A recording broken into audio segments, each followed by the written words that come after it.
My son tried to kick me out of the home I raised him in just so he and his wife could afford a bigger house and start a family. I'm a 62-year-old man, and for the past 35 years, I've been raising my son on my own. My wife, Laura, passed away when our boy, Gary, was just 3 years old.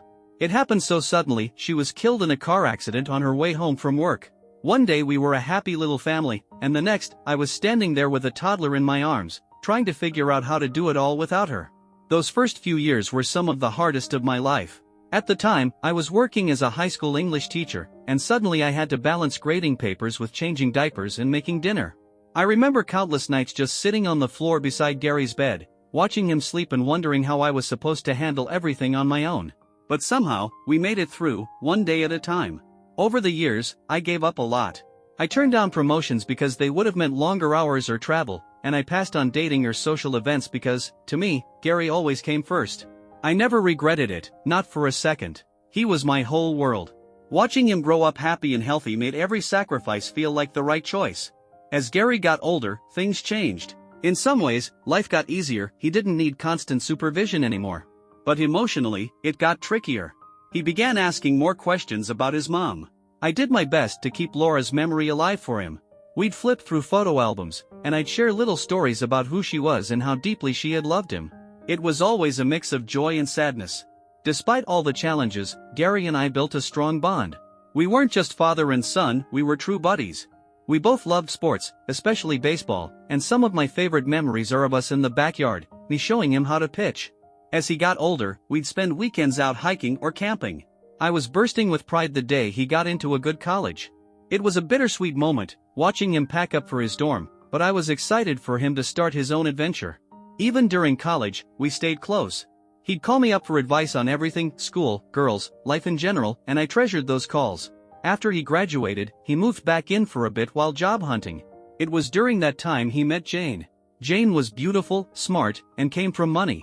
At first, I was just happy to see Gary so smitten with someone who seemed to make him happy. But not long after, I started noticing a shift in him. He became more focused on wealth and appearances. He'd talk endlessly about the fancy places Jane took him or the pricey gifts her family gave. I tried to brush it off. After all, he was an adult and free to live his life how he saw fit, but deep down, I couldn't shake the feeling that he was turning into someone I barely recognized. When Gary told me he and Jane were getting married, I smiled and congratulated them, even though I had my worries. I offered to help cover some of the wedding costs, but Gary told me not to worry. Jane's parents had it all taken care of. The wedding was extravagant, far beyond what our side of the family was used to. Surrounded by Jane's wealthy friends and relatives, I couldn't help but feel like I didn't quite belong. Still, I kept a smile on for Gary's sake. After the wedding, the newlyweds moved into a gorgeous house in an upscale neighborhood, nothing like the modest home Gary had grown up in. They invited me over from time to time, mostly for dinner, but I always felt out of place in their sleek, modern home. Jane was always polite, but something about her demeanor made me feel like I didn't quite measure up, like maybe she saw me as someone to be tolerated, not embraced. Over time, I saw less and less of Gary. He was tied up with his demanding job and their busy lives. When we did talk, our conversations felt shallow, like we were just going through the motions. I missed the connection we used to have, but I chalked it up to the natural growing pains of adulthood and starting your own family. Then, about 6 months ago, I decided to retire.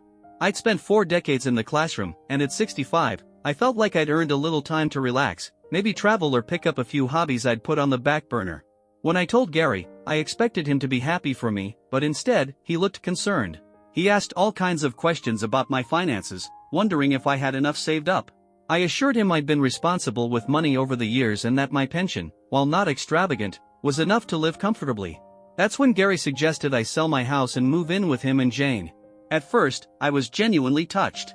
I thought maybe he wanted to reconnect, maybe even make up for the distance that had grown between us. But then he started going on about how much my house was worth and how the money from selling it could benefit all of us. The idea of selling my home was never something I'd considered. That house held a lifetime of memories. It was where I raised Gary, where I watched him take his first steps, where we laughed, cried, and made it through the worst of times. I told Gary I was grateful for the offer, but that I was comfortable where I was. He didn't press, but I could tell he was let down. Not long after, Gary started calling more frequently, and every time, the conversation somehow circled back to selling the house. He talked about how I could contribute to their home, how we'd all benefit. The more he pushed, the more uneasy I felt. Then about a month after I retired, Gary and Jane showed up at my door without warning. They said they wanted to have a serious conversation about where I'd be living. Jane did most of the talking. She mentioned that they were planning to start a family soon and said it would be so special for their kids to grow up with their grandpa in the house. But something about the way she spoke felt off. Like she was trying to pitch me an idea rather than invite me in out of love. As the discussion went on, the truth started to come out. They were eyeing a new house, something even bigger and fancier, but they needed help with the down payment. What they really wanted was for me to sell my place, move in with them, and put the proceeds toward their new home. In return, they promised I'd have my own room and be part of the family. It honestly felt like they were trying to guilt-trip me, dangling the idea of family togetherness just to get their hands on my money. I looked them both in the eye and made it clear I had no plans to sell my house or invest in theirs. Gary didn't take it well. His face twisted with anger, though Jane stayed calm, insisting they were only trying to help. After they left, I just sat there in shock. I couldn't wrap my head around what had just happened. My own son, the little boy I had raised by myself, was now pressuring me, almost like a stranger. For days afterward, I kept replaying the conversation in my head, wondering when things had gone so wrong between us. About a week later, Gary called. But this time, his tone had changed.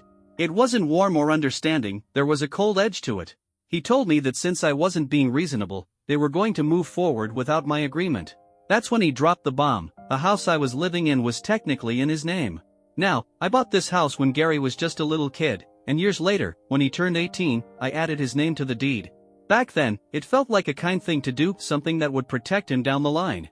I never, not in a million years, thought he'd ever use it against me. But Gary told me straight up that as co-owner, he had every legal right to sell the house, and that's exactly what he planned to do. I was stunned. I told him this was my home, the place I'd built our life in. But all he said was, "You're retired now, Dad. You're just a useless old man. Jane and I have to think about our future." The days that followed were a nightmare. Gary and Jane began showing up with real estate agents in tow, pushing for house tours like I didn't even exist. I told them no, I asked them to stop, but they acted like I was invisible, like a squatter in my own home. Strangers wandered through my living room and peeked into my bedroom while I stood there, helpless and humiliated. One afternoon, I was in the next room when I overheard Jane talking to Gary in the kitchen.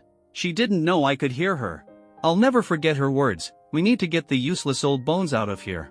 I can't believe you let him freeload this long." And Gary, my son, just replied, "Don't worry, we'll get rid of him soon. He's had his time. Now it's our turn." I felt like the wind had been knocked out of me. The child I had devoted my life to, the boy I had raised with everything I had, now saw me as nothing more than an obstacle. I was heartbroken, furious, and scared. I had no idea what to do, no idea where I would go. And that's where I'd been ever since, stuck in this nightmare, while my own son and his wife try to force me out of the house I made a home. To them, I'm just some useless old man in the way of their next big move. I never thought this would be my life at 65, staring down the possibility of being homeless, all because of the very person I raised and sacrificed everything for. Update 1. It's been about a month since all this started, and honestly, I can't believe how much has happened. Things between me, Gary, and Jane have only gotten worse, and now I'm in a situation I never imagined I'd be in. After writing everything down and really letting it sink in, I knew I couldn't just sit by while they tried to take my home. I reached out to my old friend Dean, a lawyer I've known since college. We've stayed in touch over the years, and when I told him what was going on, he was stunned and immediately offered to help me, free of charge. Dean looked into the legal side of things and found some hope. While Gary's name might be on the deed, there are laws that protect long-term residents like me. He explained that Gary couldn't just sell the place without my agreement. Hearing that gave me a little relief, but I also knew this wasn't going to be an easy road. I decided to face the issue head-on. I invited Gary and Jane over for dinner, hoping a familiar setting might make it easier to talk. I spent the whole day cooking Gary's favorite meal, pot roast with all the sides, just like I used to make for his birthday when he was little. When they arrived, we made small talk for a while, chatting about the weather, work, nothing too deep. For a moment, it almost felt like the old days. But I knew I couldn't avoid the real issue any longer. I told them about my conversation with Dean, and that what they were trying to do wasn't just hurtful, it could actually be illegal. I hoped that hearing the truth would snap Gary out of it, maybe make him see how wrong this was. But instead of backing off, he got angry. He accused me of threatening him and said I was trying to manipulate the situation with legal talk I didn't even understand. Then Jane jumped in, saying I was being selfish and standing in the way of their future. I tried to keep calm, to explain that I wasn't trying to hurt anyone. I just wanted to stay in my home, the place where Gary grew up, where our memories lived. But it didn't seem to matter. They weren't listening. The evening ended with them storming out, leaving behind a table full of barely touched food and a heavy silence I couldn't shake. Later that night, I sat down with our old photo albums, flipping through pages of birthdays and ball games, holidays and bedtime stories. I stared at pictures of a smiling little boy and couldn't understand how that child had become the man now trying to push me out of my life. The next day, a letter arrived from a law firm representing Gary and Jane. It said they were challenging my right to stay in the house. It was full of legal terms I didn't understand, but the meaning was clear as day. They were ready to take me to court. I called Dean immediately. He told me not to panic but warned me that this kind of legal battle could take a toll mentally, emotionally, and financially. He said we had a solid case, but I had to be ready for a fight. Since then, my life has been swallowed up by consultations and paperwork. Dean's been amazing, patient, clear, and steady, but it's still been draining. I'm losing sleep, always wondering what's going to happen next. During all this, I also realized just how much I'd let myself become isolated. I'd put everything into Gary and his family and had let old friendships drift away. So I started reaching out, calling people I hadn't talked to in years. And to my surprise, they answered. They remembered me. They remembered the father I'd been to Gary. One of those people, Susan, a former colleague of mine, even offered me a place to stay if things really go south. Just knowing I have somewhere to turn, someone in my corner, it's meant the world. Knowing I had somewhere to turn if things got truly bad brought me some peace, but the idea of leaving my home still shattered me inside. As the legal battle dragged on, Gary and Jane's tactics turned downright cruel. They started spreading nasty rumors around the neighborhood, saying I was losing my mind and needed to be put in a care facility. People I'd known for decades started keeping their distance. Some wouldn't even make eye contact when we passed on the sidewalk. The stress began to wear me down, both mentally and physically. I was tired all the time, barely eating, and the anxiety made sleep almost impossible. My doctor grew concerned and put me on medication to help me rest, but no pill could dull the ache in my chest every time I thought about Gary. Update 2. About 3 weeks after my last update, I got a visit I never expected. It was Jane's mother, Elizabeth. I'd only met her a handful of times at family gatherings, and we were never particularly close. She looked uncomfortable standing on my porch, almost like she didn't want to be there, but I welcomed her in anyway, out of basic decency. We sat down for tea, and that's when she told me why she had come. She had overheard Gary and Jane talking about their plans, and she was horrified. Apparently, she and her husband had no idea what their daughter and son-in-law were doing to me, and she made it clear they did not support it. Elizabeth apologized for how her daughter had treated me and offered to help however she could. After everything I'd been through, I didn't know whether to believe her or not, but the more we talked, the more I saw that she genuinely meant it. She shared stories about her own father, who had lived with them in his later years, and she said she couldn't imagine treating a parent the way Gary and Jane were treating me. Before she left, Elizabeth handed me an envelope. Inside was a check, a substantial one. She insisted I take it, said it was to help with legal fees or anything else I might need. I was overwhelmed and tried to refuse, but she wouldn't take no for an answer. She made me promise to reach out if I ever needed more help. It was comforting to know that not everyone in Gary's new family agreed with what he was doing. But at the same time, it stung to realize that the compassion I needed was coming from my son's in-laws, not from my son himself. The legal battle kept grinding on. Gary and Jane's attorneys were relentless, trying every loophole, every trick in the book. Dean, my lawyer and old college buddy, was doing everything he could to shield me from the worst of it, but the emotional weight was heavy. One particularly hard day, I found myself sitting in the backyard, staring at the old treehouse Gary and I had built when he was 10. It had weathered a lot over the years, just like I had, but it was still standing. I remembered the summer we built it, side by side, hammering in nails and laughing when things went crooked. He was so proud when we finished it. Now, that same boy was trying to rip away the home those memories lived in. As I sat there lost in thought, my phone buzzed. It was a text from Gary, the first message I'd gotten from him directly in weeks. It was cold and cutting. "Dad, this is your last chance. Agree to sell the house and move in with us, or we'll make sure you end up with nothing." That wasn't my son. That wasn't the Gary I had raised. I didn't reply. Dean had warned me to keep a record of everything, so I saved the message. The next day, I had a meeting scheduled with Dean to go over our legal strategy. But just as I was about to head out, I heard a commotion outside. I looked out the window and saw them. Gary and Jane is standing in my front yard, supervising a group of workers who were putting up a for sale sign. I ran outside and demanded to know what they thought they were doing. Gary shrugged and said they were just getting ready for what's coming. I told him loud and clear that they had no right to do that this house wasn't for sale. Jane just laughed and said, "It will be soon enough, old man."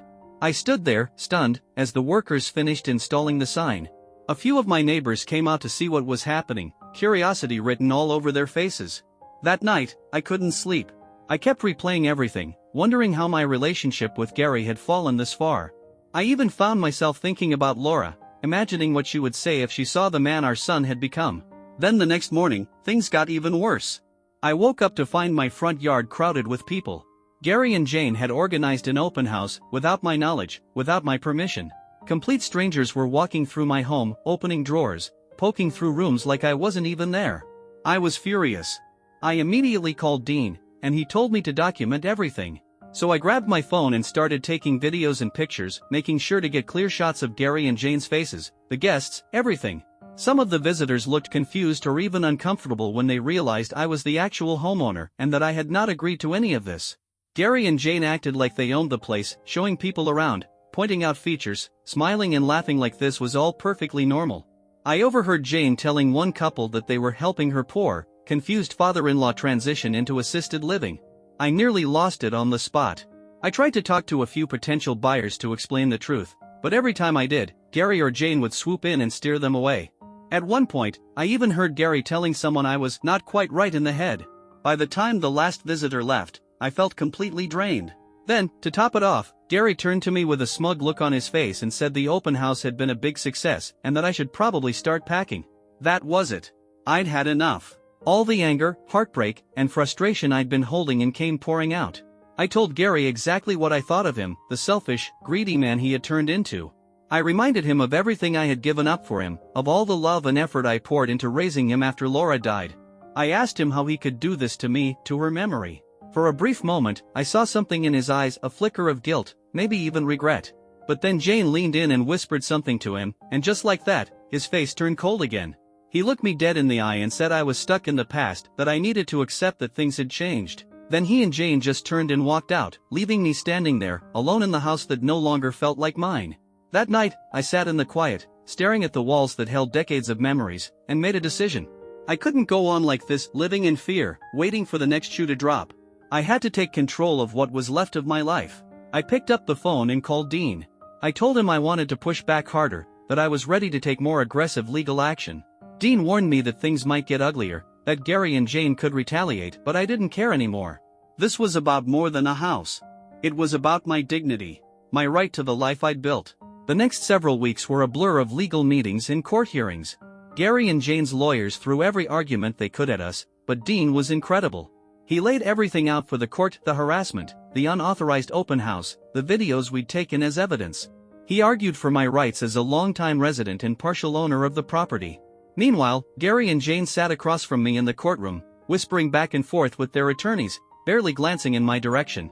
It was like they didn't see me as a father anymore, just a problem to be solved. The stress was unbearable. I lost more weight, couldn't sleep, and my doctor kept warning me about my blood pressure. He told me I needed to find a way to stay calm, but how do you stay calm when your own son is trying to evict you from the home you raised him in? Then, just as the case was nearing its final stages, I got another knock on my door, this time from someone I never expected. It was Robert, Jane's father. Like his wife Elizabeth before him, he looked uncomfortable as he stood there, shifting his weight on the porch.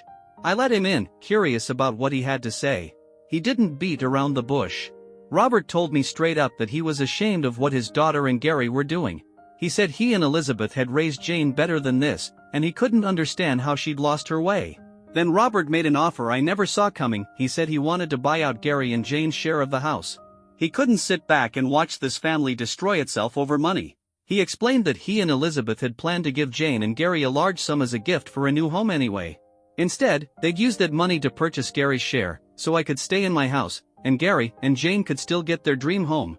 I was speechless. It felt like the answer to a prayer. But I'd been burned too many times to trust anything blindly.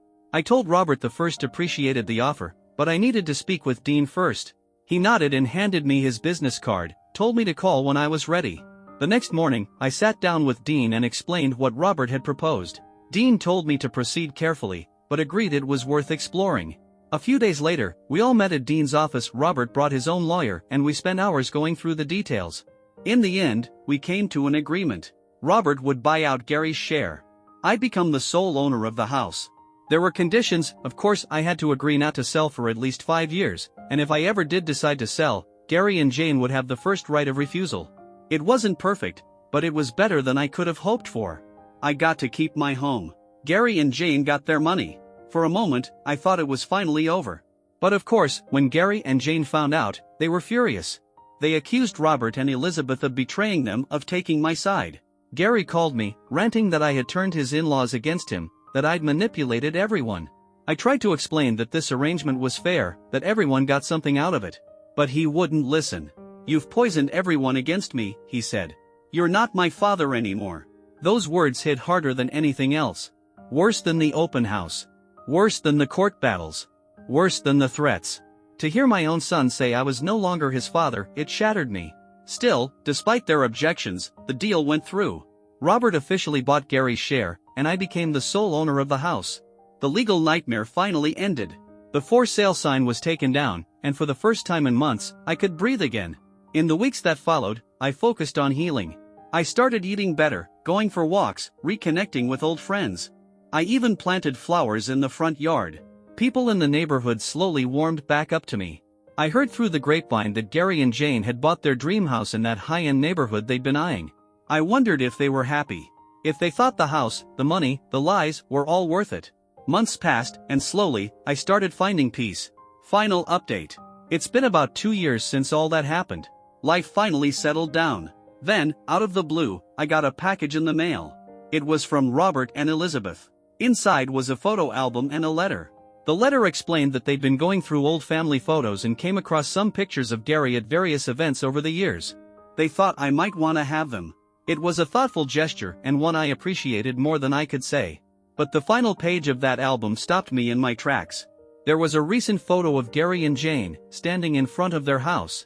Jane was holding a little sign that read "Baby on board." I was going to be a grandfather. I sat there for a long time, just staring at that photo. I'd always dreamed about being a grandpa. Imagine tossing a ball in the backyard, telling bedtime stories, showing them old family albums. Now the dream was real, but I didn't know if I'd ever get the chance to meet that child. That night, I wrote a letter to Gary. I found their new address and mailed it the next day. In the letter, I told him how happy I was for him and Jane.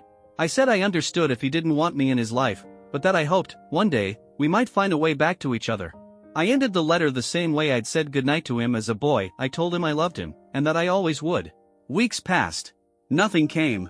I tried to let it go, to focus on the positive things in my life. But I kept wondering about that baby. Then, one morning, about 8 months after I mailed the letter, I was outside watering my flowers when a car pulled up.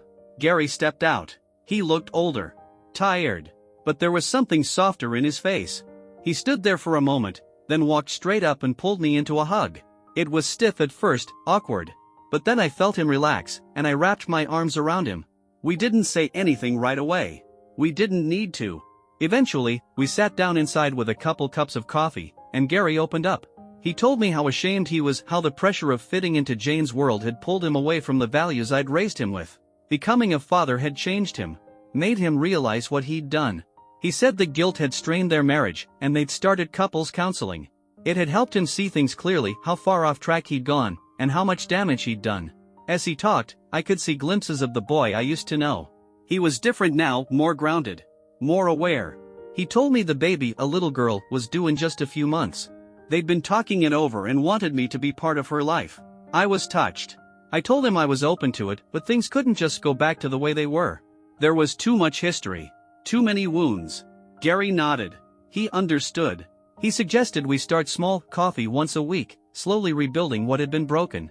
As he left that day, he turned at the door and said, "Dad, I know I don't deserve to ask this, but would you consider being there when the baby is born? I'd really like my daughter to meet her grandfather." I didn't answer right away. I told him I'd think about it. And I did. In the months that followed, we met regularly. Sometimes Jane came too. It was awkward at first. We all danced around the past, but little by little, the ice melted. Jane eventually apologized too. She said she'd been chasing approval from her parents, caught up in the pressure to live a certain way, and lost sight of what really mattered. The pregnancy, she said, had opened her eyes. I told her I appreciated her words, but like with Gary, trust would take time. She nodded, said she understood. 2 weeks before the due date, Gary called in a panic. Jane had gone into labor early. They were rushing to the hospital.